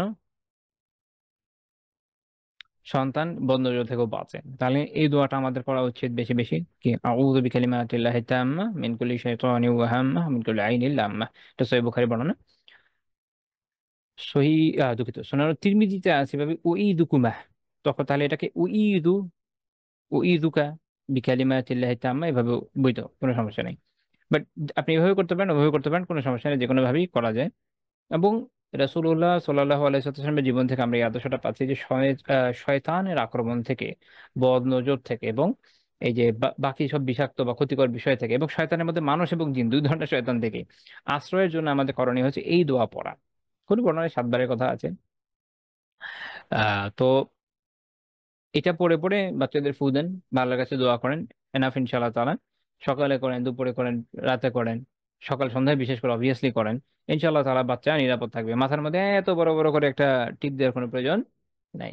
টিপ কাউকে বদনজর থেকে বাঁচানো, এবং কোনো কোনো বাচ্চাকে আসলে টিপ দিতে অনেক সুন্দর লাগে, এতই সুন্দর লাগে আমার মনে হয় বদনজর তারা ভালো করে পড়ে। ঠিক আছে, বদনজর এমন একটা জিনিস, এটা আপনি দিনের বাইরে কোথাও থেকে পাবেন? সেকুলার থিঙ্কিং এর মধ্যে এই বস্তু আছে? নাই তো। এটা দিন জানাচ্ছে যে হ্যাঁ, আইন হক, এই বদনজর সত্য। তাহলে এটা উঠবে কিভাবে বা এটা থেকে বাঁচবেন কিভাবে, ওটা কে জানাবে? তিনি জানাবে। সেটা কোথায় জানছে? এই যে হাদিস থেকে জানছে। দোয়া করেন আল্লাহর কাছে, আল্লাহই বাঁচাবে। আল্লাহর উপর আস্থা রাখতে শিখতে হবে তো। মানুষ যখন আল্লাহ তাআলার উপর আস্থা রাখতে ব্যর্থ হয়েছে, তখনই মানুষ বিভিন্ন দেবদেবী ইনভেন্ট করেছে। মনে হচ্ছে একবার এর কাছে যাই, ওর কাছে যাই, যেহেতু আল্লাহকে ডেকে পাচ্ছি না। একই রকম ভাবে কালচারাল ফ্রন্টে হয়েছে এই কাজ, যে বিভিন্ন নতুন নতুন বিষয় আবিষ্কার করেছে, কপালে টিপ দিতে হবে, এই করতে হবে, এই করতে হবে, কিছু করতে হবে না। দিন যা বলে সেই অনুযায়ী চলতে হবে, আল্লাহর উপর আস্থা রাখতে হবে। যদি আল্লাহ বাঁচান, বাঁচবে। আল্লাহ যদি না বাঁচান, কেউ বাঁচাতে পারবে না। তো এই দোয়াগুলো, এই দোয়াটা খুব বেশি বেশি করে করেন ইনশাআল্লাহ তাআলা। নিজের জন্য করেন, খালি যে সন্তানের জন্য না, জন্য তা না। মানে অর্থটা বেসিক্যালি বুখারীতে যেভাবে রেওয়ায়াত এসেছে নিজের জন্যই, মিনিং নিজের জন্য আসে। তো নিজের জন্য করেন, বাচ্চাদের জন্য করেন। এটা আমাদের একটা শিক্ষার উপকরণ। এবং এখানে আমরা দেখি যে রাসূলুল্লাহ সাল্লাল্লাহু আলাইহি ওয়াসাল্লাম তার নাতিদের জন্য এভাবে দোয়া করছেন। হ্যাঁ, আমাদের তো বাপ মা সন্তানের জন্য দোয়া করার ক্ষেত্রে অনেক ক্ষেত্রে অতটা না, সিরিয়াস নন, এটা দুঃখজনক। তাহলে এখানে দাদা বা নানাদের, দাদি বা নানিদের একটা শিক্ষার উপকরণ আছে, তারা যেন তাদের নাতিদের বিষয়ে এই বিষয়ে সতর্ক থাকেন না। আগে এক সময় ছিল যারা অনেক বয়স্ক ছিলেন, কারো কারো এরকম একটা টেন্ডেন্সি ছিল, আলহামদুলিল্লাহ বাচ্চাদের জন্য দোয়া খায়ের করতেন। আজকাল কি হচ্ছে আল্লাহ একমাত্র ভালো জানে। তো এই আমাদের এই চেঞ্জটা আনতে হবে যেন আমরা আমূলে একটা জিন্দেগি করতে পারি নিজেদের জন্য, হ্যাঁ, সন্তানদের জন্য ইনশাআল্লাহ তাআলা। পয়েন্ট নাম্বার 9 হচ্ছে তিনি তার নাতিদেরকে বিভিন্ন দোয়াও শেখাতেন। খালি যেভাবে ইয়ে করছেন, তাদেরকে রক্ষা করার জন্য নিজে দোয়া করছেন তা না, তার দোয়া শিখাতেনও। এবং আমাদের উচিত এখান থেকে শেখা যে আমরা ছোট থেকে এই সন্তানদেরকে কি করব, দোয়া শিখাতে শিখাতে বড় করবো। আপনাদের মনে আছে যে হাসান রাদিয়াল্লাহু তাআলা আনহু, রাসূলুল্লাহ সাল্লাল্লাহু আলাইহি ওয়াসাল্লাম যখন মারা যান তখন অনেক অল্প বয়স ছিল, তাই না? গত ক্লাসে বলেছি অনেক অল্প বয়স। কিন্তু দেখেন আল্লাহ রাসূল কিন্তু তখনই তাকে খুব গুরুত্বপূর্ণ একটা দোয়া শিখিয়েছে। কোনটা? এটা আপনার দোয়া হাসানও বলে। সেটা হচ্ছে যে ভেতরের সলাতে যে দোয়াটা পড়া হয়, আপনারা জানেন হয়তো, সুনানুত তিরমিজি 464 নম্বর হাদিস। যদি বারো মুখস্থ না থাকে সার্চ করলেও পেয়ে যাবেন। কারণ অনেকে অন্যান্য যে আরো কিছু দোয়া আছে সেগুলো পড়ে থাকেন এর ভিতরে, যেগুলো হাদিস আছে সবগুলোই বৈধ। আহ তো এই দোয়াটা হচ্ছে ওই যে আল্লাহুম্মা হদিনি ফিমান হাদাইতা ওয়া আফিনি ফিমান আফাইতা ওয়া তাওয়াল্লানি ফিমান তাওয়াল্লাইতা ওয়া বারিক লি ফিমা আ'তাইতা ওয়া কিনি শাররা মা কাযাইতা ফাইন্নাকা তাকদি ওয়া লা ইউকদা আলাইকা ওয়া ইন্নাহু লা ইয়াযিল্লু মান ওয়া ইন্নাহু লা ইয়াযিল্লু মান ওয়ালাইতা তাবারাকতা রাব্বানা ওয়া তাআলাইতা। এই দোয়াটা হচ্ছে যে, হে আল্লাহ, যাদের আপনি হিদায়াত করে হেদায়েত করেছেন তাদের সাথে আমাকে হেদায়েত দান করেন, যাদের আপনি অকল্যাণ দূর করেছেন আমাকেও তাদের মতো এই অকল্যাণ দূরে রাখুন আমার থেকে। যাদের আপনি আপনার অভিভাবকত্বে রেখেছেন তাদের সাথে আমাকেও আপনার অভিভাবকত্বে রাখেন। আপনি আমাকে যা দিয়েছেন তাতে বারাকা দান করেন। আপনি আমার আহ তাকদীরে যা রেখেছেন তার ক্ষতি থেকে আমাকে, অর্থাৎ বা যে ধরনের সমস্যা হতে পারে, যা যা হতে পারে তা থেকে আমাকে রক্ষা করেন। কেননা আপনি ফয়সালা করেন, আপনি তাকদীর নির্ধারণ করেন, আপনার বিপরীতে কেউ ফয়সালা দিতে পারে না। এবং আপনি যার বন্ধু তাকে লাঞ্ছিত করতে পারবে এমন কেউ নেই। কাজে হে আপনার রব, হে আমার রব, আহ, আপনি বরকতময় এবং সুমহান। এই হচ্ছে দোয়াটা। এটা ইমাম তিরমিজি রহমান হাসান বলেছেন এই হাদিসকে। তো এই হাদিসটা থেকে আমরা একটা জিনিস বুঝলাম, যে সন্তানকে অল্প বয়স থেকে যদি এগুলো শেখানো যায় তো তার ভালো মতো এগুলো কিন্তু আত্মস্থ হয়। হাসান রাদিয়াল্লাহু তাআলা এত অল্প বয়সে এটা শিখেছেন, ওনার তো খেয়াল ছিল এবং ওনার থেকে আমরা এই হাদিসটা কি হচ্ছে পেয়েছি। এবং এখন সারা দুনিয়াতে মুসলিমরা এই দোয়ার উপর আমল করে যাচ্ছে আলহামদুলিল্লাহ। কাজে ছোটদেরকে ছোটবেলা থেকে ছোট ছোট দোয়া ধীরে ধীরে মুখস্থ করা শুরু করবেন। দোয়া মুখস্থ করার ক্ষেত্রে একটা নিয়ম নিজের জন্য অন্যদের জন্য। মোস্ট প্র্যাকটিক্যাল যেটা সবচেয়ে বেশি প্রয়োজনে আছে যেটা এই দোয়াগুলো, এবং প্রথমে সবচেয়ে ছোট ছোট দোয়াগুলো হিফজ করতে হয়। সবচেয়ে ছোট ছোট গুলো নিজে করবেন, বাচ্চাকে করাবেন। একই রকম ভাবে হাদিস বা আয়াত যদি করেন, গ্র্যাজুয়ালি যখন একবার মুখস্থটা ধরে ফেলতে পারে একটা মানুষ, তখন তাকে আস্তে আস্তে বড়গুলো দেওয়া যায়, তো সে তখন গ্র্যাজুয়ালি এটা তার আরো বাড়তে থাকে, সে আরো মুখস্থ করে আরো মুখস্থ করে। এবং আমি তো খুব উৎসাহ দিই এই বিষয়ে যে হিসনুল মুসলিম একটা বই আছে, সবাই জানেন চিনেন। এইটা আমি মনে করি যে একজন মুসলিমের আগাগোড়াই মুখস্থ থাকা উচিত। আমার নিজের উচিত, আপনাদের উচিত, সবার জন্যই উচিত। ইভেন এরপরও অনেক দোয়া বিভিন্ন কিতাবে কিন্তু রয়ে যায়, কিন্তু ন্যূনতম এই দোয়াগুলো থাকা উচিত। অনেকে মনে করেন এটা হচ্ছে সর্বোচ্চ, এরপরে মনে হয় নাই, না এরকম না ভাই, অনেক আছে। এরপরও অনেক দোয়া রয়ে গেছে যেটা এই কিতাবে আসলে কি আসে নাই। তো এই জন্য এই কিতাবটা আমি মনে করি যেটা খুবই জরুরি যে অন্তত আমাদের সবার মুখস্থ থাকুক। এমনকি এটাতে কি আসে না, এর একটা উদাহরণ আপনাকে দেই। যেমন হানাবেলাদের কাছে রুকু থেকে উঠার পর যে দোয়াটা তাদের কাছে মাসনুন, মানে সবচেয়ে বেশি গুরুত্বপূর্ণ হিসেবে যেটাকে তারা প্রাধান্য দিয়েছে, সবগুলোই মাসনুন যেগুলো হাদিসে এসেছে, এর মধ্যে যেটাকে অধিক গুরুত্ব দিয়েছে মুফতাহি কওয়াল হিসেবে, ওইটাই ইসলাম মুসলিমের মধ্যে নাই। ওইটাই কোথায় নাই? হিসনুল মুসলিমের মধ্যে নাই। তিরমিজির এটা 464 নম্বর হাদিস। ঠিক আছে। এবং এরকম আরো অনেক দোয়া আছে যেটা ইসলাম মুসলিমে নাই। শুধু অতি প্রয়োজনীয় কিছু দোয়া এখানে একত্রিত করেছে। কাজে আপনি যদি এটা দেখে মনে করেন আপনি সবচেয়ে বড় দোয়ার বইটা মুখস্থ করে ফেলছেন, মাশাআল্লাহ এত বড় টাস্ক আমি আপনাকে দিয়েছি, ভুল করবেন। আমি আপনাকে সবচেয়ে ছোট দোয়ার বইটা মুখস্থ করতে বলেছি। ঠিক আছে। এবং নিজে করেন, সন্তানদেরকে করেন। একটা কথা আমি আগেও বলেছি, যার নিজের মধ্যে আমল নাই, যে নিজে করার চেষ্টা করে না, সন্তানকে এটা সে, তার জন্য খুবই টাফ যে সন্তানকে এটা সে শেখাবে, এটা আসলে হয় না। নিজের আমল থাকবে, নিজে সকাল সন্ধ্যা আজকার করবেন, নিজে দোয়া মুখস্থ করবেন, বেশি বেশি পড়বেন, সন্তানকে খেলতে খেলতে শেখাবেন, কোলে নিয়ে শেখাবেন, হাঁটতে হাঁটতে শেখাবেন, দেখবেন সন্তান মুখস্থ করছে ইনশাআল্লাহ তাআলা। আপনার আখিরাতের কামাই যত বেশি দিতে পারবেন ইম্পোর্ট ইনশাআল্লাহ তাআলা। তো আজকে আলোচনা এই পর্যন্ত থাকছে। সুবহানাকাল্লাহুম্মা বিহামদিকা লা ইলাহা ইল্লা আনতা আস্তাগফিরুকা ওয়া আতুবু ইলাইক। আমার আর 4 মিনিট আছে নামাজের, আজকে দুঃখিত কোনো প্রশ্ন নিতে পারছি না, যেহেতু আমি একটু দেরিতে আসছি, এই জন্য ছাড়লামও খুব দেরিতে।